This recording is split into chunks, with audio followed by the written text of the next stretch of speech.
Hello everyone and welcome to this video on service level agreements or SLAs. We'll be looking at what an SLA actually is, as well as some of the key features of SLAs and some of the common issues that come up when they're implemented in either projects or operations. So if we start with the usual basic question, what is an SLA exactly?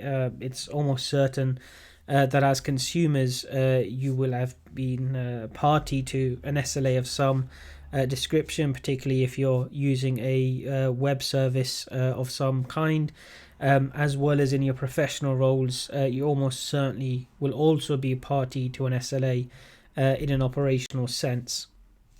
The definition of an SLA essentially is a document which essentially lays out exactly what service is being provided, the performance levels of the service, any consequences for those performance levels not being reached, as well as any provisions for dispute resolution or monitoring performance.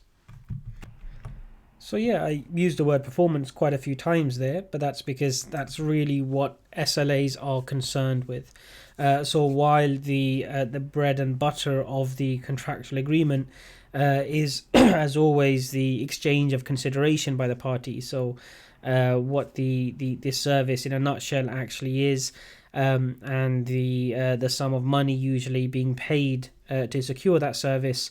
SLAs are really focused on performance, so identifying performance, identifying key performance indicators, identifying acceptable and minimum levels of performance, and consequences for performance. So you are unfortunately going to hear that word performance said over and over again because it is at the heart of what an SLA actually is. And this is in part because unlike contracts for the provision of goods, where the focus is usually on the good being provided, so the nature of the good, the quality requirements and the quality specifications. With a service agreement, performance is at the heart of the transfer of the service itself, so it requires a significant amount of additional detail and trying to foresee potential issues and trying to be as precise as possible when it comes to the circumstances around delivery, and as well as the required characteristics of the delivery itself. That isn't to say that contracts to provide goods or components won't necessarily have SLAs. They can do, but this depends on the kind of relationship that's being entered into. So if you are entering into a relationship with a supplier that's going to supply a regular stream of goods, it can be something prosaic, so something like paper, which is becoming rarer as more and more companies are switching to largely paperless operation. But that would be the traditional example of where the exchange is focused on a good, but because it's a regular ongoing exchange, organizations traditionally would require regular streams of paper. Then the service aspect of that delivery is increasingly important. So therefore, you would traditionally have an SLA in place to execute that contract, to ensure that your supplier, or if you're from the supplier, to ensure that you understand what's required of you. This is not nearly as important when it comes to one-off delivery of goods, or where a good is required on an ad hoc basis rather than a regular ongoing basis. So yeah, that effectively spells out what an SLA is: a document which is contractually agreed upon, which is concerned with the exact performance of the service that's being contracted. It would be quite useful for us to now look through what some of the key elements of SLAs actually are. And they are 5 elements that are really required to have a detailed, useful SLA. So if we start with the one that seems the most obvious, which is the overall objectives. Now, this is slightly different from a narrow understanding of the objectives of the contract. The objective of a contract is to literally execute the exchange of consideration. But what we want in an SLA, because we're entering into a relationship with the other party, to actually include the business objectives, not just the contractual objective. So if we stick to our example, and it's because I've been binge watching The US Office, which is absolutely brilliant, even though it's actually maybe 10 years or so old. We're going to stick with paper for that reason. Even though the contractual objective is to supply a set amount of paper for a set fee, the business objective is broader. So it's to be able to send out invoices, is in order to continue your internal operation, in order to produce paper backup records, whatever your business objectives behind that contract is, those should be very clearly stated in the SLA. This provides necessary context for the supplier. It helps to align the supplier with the interests of the procurer. Through the exchange of information and through the setting of the contextual background to the contract itself. So rather than the contextual background just being the exchange of X amount of good for Y amount of money, or for the exchange of a particular service for a particular fee, you're baking in the actual business objective and the business requirements behind acquiring the service in the first place. Once you've set out that contextual background, you can move on to the description of the actual service that the SLA is concerning. And you want this to be as reasonably detailed as possible.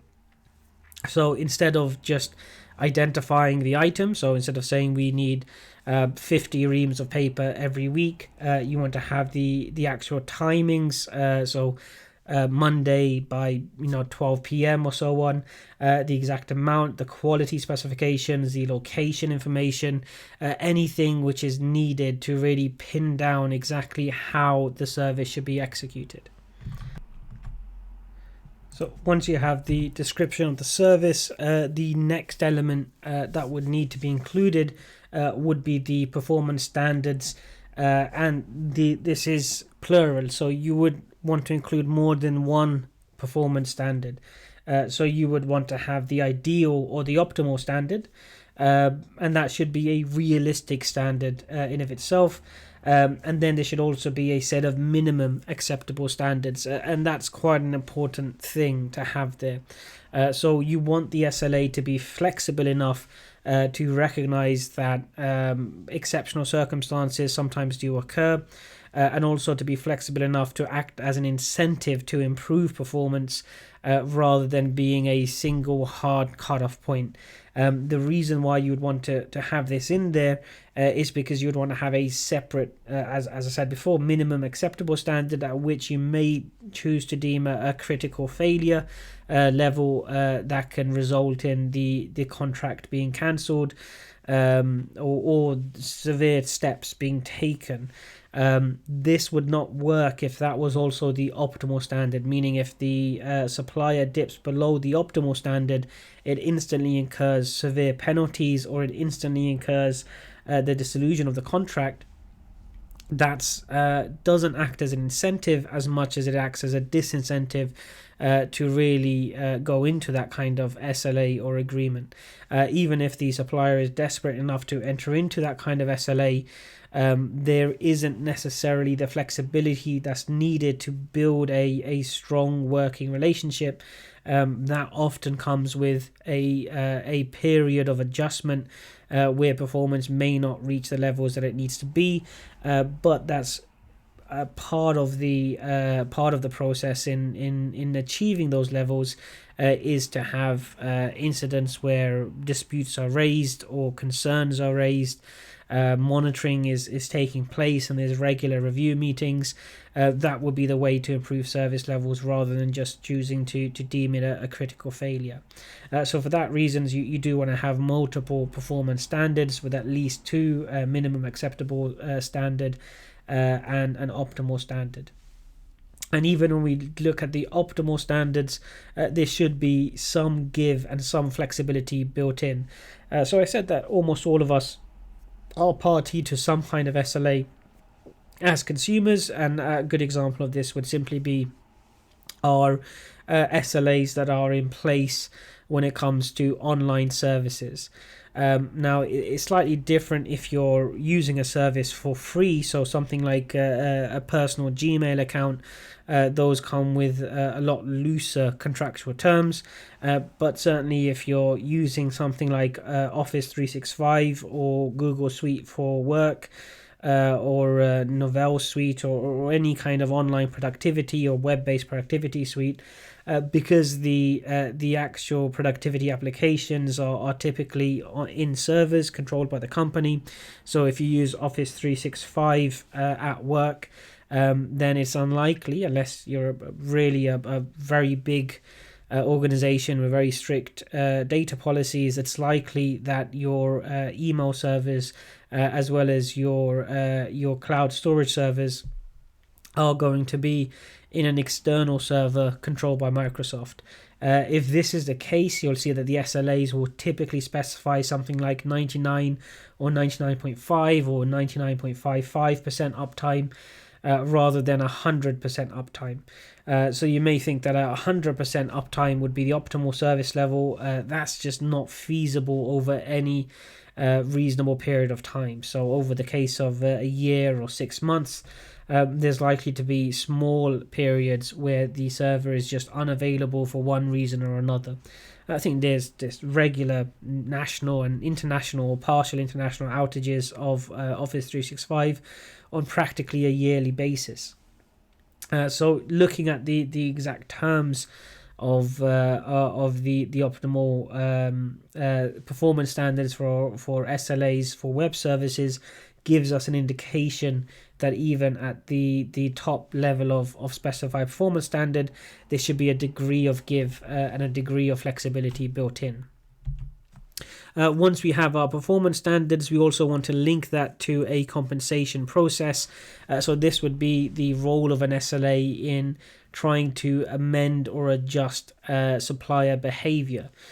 So simply by specifying performance standards, we've already said that the severe penalties, including bringing the contractual relationship to an end, should be reserved for really serious breaches of the service itself. So we need some form of adjustment or consequence for smaller or more regular breaches in service, and there should be penalties built into that through a compensation process. So this can be through reduced payments, it can be through the extension of credits for future payments, but it should be proportionate, and it should always have the goal of not extracting the maximum value for the procurer, which is the traditional win-lose kind of approach of, well, if the supplier makes this mistake, then we're going to extract the maximum value back from them as punishment. Here, rather, the goal is to try and amend behavior and to align structural interests as far as possible. So anything which imposes an elimination of a profit margin and a deep cut in the actual revenue generated for that payment cycle is not going to be really appropriate as the first or one of the early steps in a compensation process. It should be aimed at having some consequence enough to deter and amend behavior, but not intended to be a punitive process. You want to try and align the supplier's structural interests with the procurers rather than acting punitively. However, that said, the final element of an SLA which really should be present would be the critical failure level. So anything below this level, the service and the contractual relationship is clearly not working, is having severe impacts on the procuring organization, causing knock-on effects on budgets or schedule, and it would be a better option, or at least the option of switching to a new supplier becomes viable, with all of the switching costs and the disruption that would entail. So there's no automatic, or at least it would be extremely unusual to have an automatic stoppage to the contractual relationship. But certainly you would want to have a level at which the procurer has the right to terminate the contract. Whether they choose to do it would depend on external circumstances. So whether switching costs are feasible at that stage of the project or at that stage of the contract. But ultimately it would be discretionary.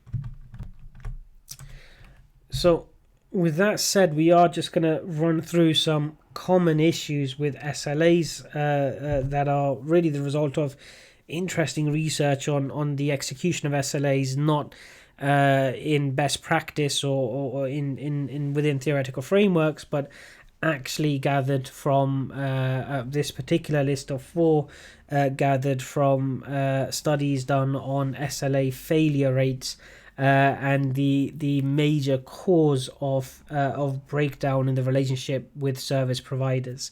And the one that came up the most is one that certainly small organizations would have a lot of experience of doing, is not having sufficient resources within the procurement department or within the procurement function to actually go through and have custom built drafts of SLAs which are negotiated upon, but rather simply using the service provider SLA drafts. Now, it may be that the SLAs are treated a little bit like T's and C's.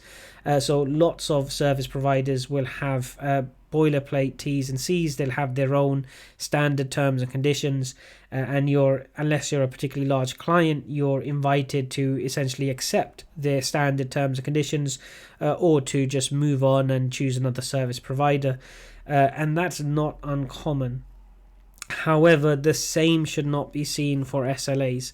While terms and conditions are often fairly boilerplate in that they set out some of the contractual provisions, they identify some of the exact features or the specificity of the relationship between supplier and procurer. SLAs really ideally should be driven with major input from the procurer. The specific details about the delivery, the specific business case, or at least the business objectives, the required performance levels, all of these things do not lend themselves to working well within service provider drafts. So it seems to be a major underlying cause of relationship failure when the procurer has not given sufficient attention or dedicated enough resources to developing the SLA with their own interests and their own requirements in mind, and instead just use service provider drafts or service provider templates, because the detail in the SLA that the SLAs contain do not just set out the major aspects of the relationship, but really detail exactly how the relationship is going to operate on a day-to-day level. It's really critical that this day-to-day small low-level operational detail actually fits the business objectives that the procurer has. Now, obviously, in some cases, it may be that using service provider drafts are either unavoidable for reasons of power disparity, so being a particularly small procurer, or your business is simply not that attractive to the service provider. That may be one reason why this is an unavoidable course of action, or it may be within that particular industry or sector it is just a norm. And there are some industries and sectors where using service provider drafts is just required. So we talked about web services and online productivity services. This is something where Microsoft will be happy to negotiate around the details of their SLAs to a very small degree, but by and large, because the service that's being provided is so tightly coupled with the underlying technology in many cases, and the way the technology is actually built and the way the platform is built, you really don't have a huge amount of latitude when it comes to fitzing around with the actual SLA. But in most cases, the underlying service that's being delivered, the platform or the technology that's being used is often not so tightly coupled, and therefore there is a lot more latitude to have Procura input into the SLA itself.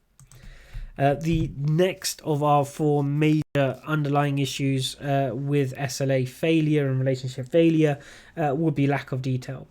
So here it would be a focus by the procurer and or the supplier on kind of the major eye-grabbing headline figures. So this perhaps a focus on KPIs without sufficient detail given to the specifics of how the service is to be delivered, or a focus on the compensation process without sufficient attention being given to the quality standards as opposed to the compensation. So there'll be lots of reasons why things will be skipped over, but it would largely boil down to seeing the SLAs as a tool of extracting compensation, which is a common reason given by service providers why relationships break down surrounding SLAs. Or by seeing simply the need to, or not seeing the need to nail down operational details within the SLA, which then later result in disputes and contractual issues. The third reason would be optimal performance levels, and we briefly mentioned this before as well. The use of optimal performance levels really to set a minimum required performance level really can reduce in two things: a big increase in price.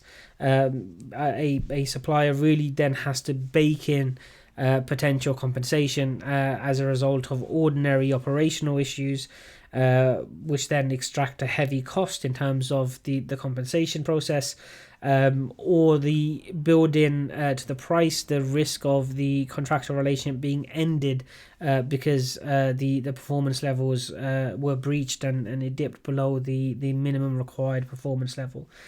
So that's almost certainly going to happen with a supplier that recognizes the structural dangers in having these things conflated, or is going to lead to a really rocky relationship with the supplier where it quickly becomes an adversarial relationship, and that again is not the purpose of an SLA. The purpose of the SLA is to harmonize the relationship as far as possible rather than to encourage or to facilitate an adversarial hostile relationship. And lastly, the fourth of the common issues with SLAs is just a lack of monitoring. So if you have really fantastically written SLA with lots of detail, some really sensible performance level specified, a reasonable flexible compensation process, everything is great, but you don't have the resources to adequately monitor the contract. You simply don't know how the service is being executed. Let's say something as simple as not keeping track of when deliveries actually happen, not keeping track of any damaged goods or the quality levels. All of these things can very quickly result in a situation where a problem is perceived by the procurer on the basis of diffused operational knowledge. People dealing with a supplier know they're not a very good supplier, know there's frequent problems, but there is a lack of credible recorded data with which to actually execute some of the provisions of the SLA. And then that too leads to a breakdown in the relationship. So even with a well-written, well-thought-out SLA, there has to be sufficient resources dedicated and systems put into place regarding actually collecting data and monitoring how the service is being executed. This is becoming increasingly easy with the advent of automated data systems and data capture and collection systems, but still requires some resources to set up and to keep functioning.